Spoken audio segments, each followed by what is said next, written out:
मी Shivaji Thombare, agriculture business coach, agri consultant.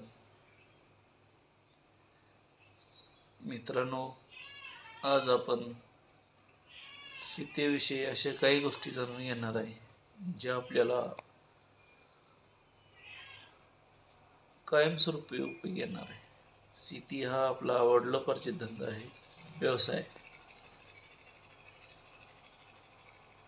आपण त्याच्याकडं असं व्यवसाय म्हणून बघत नाही किंवा त्याचं कुठल्या गोष्टीचं मोजमाप राखत नाही.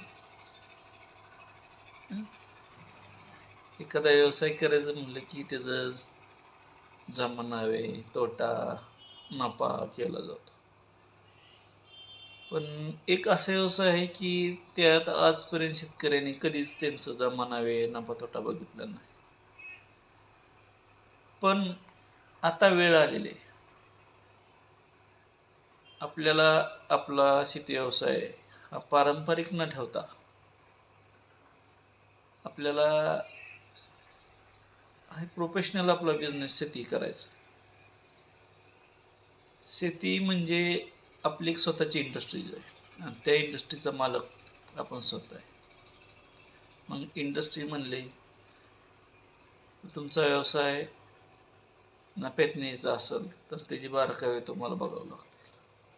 आता हे बारकावे काय आहेत? तर चला आपण जाणून घेऊया. पहिली गोष्ट आपली शेती. शेतीतला पहिला आपल्याला विचार करायची जी गोष्ट आहे आज प्रामुख्याने, ती म्हणजे आपल्या शेतीची माती. माती आहे तर शेती आहे. माती आहे तर शेती आहे.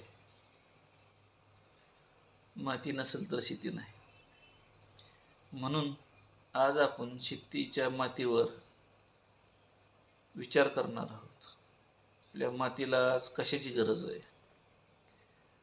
आजपर्यंत आपली माती कशी होती आणि आता कशी आहे? ह्याच्या आधीचे आपले आजोबा, पणजोबा, वडील शेती करत होते. त्यावेळेस त्यांची पिकं कशी होती? त्यांना किती त्यांनी खतं टाकत होती आणि किती उत्पन्न निघत होतं? आणि त्या तुलनेत आता आपण किती खत टाकतोय आणि किती उत्पन्न घेतोय? याचा जमा खर्चाचा जर हिशोब काढला तर आणि ढोबळमानाने जर शेती आपण करत असेल तर आता सध्या आपण लॉसमध्ये. बस झाला, आता किती दिवस लॉस करायचा?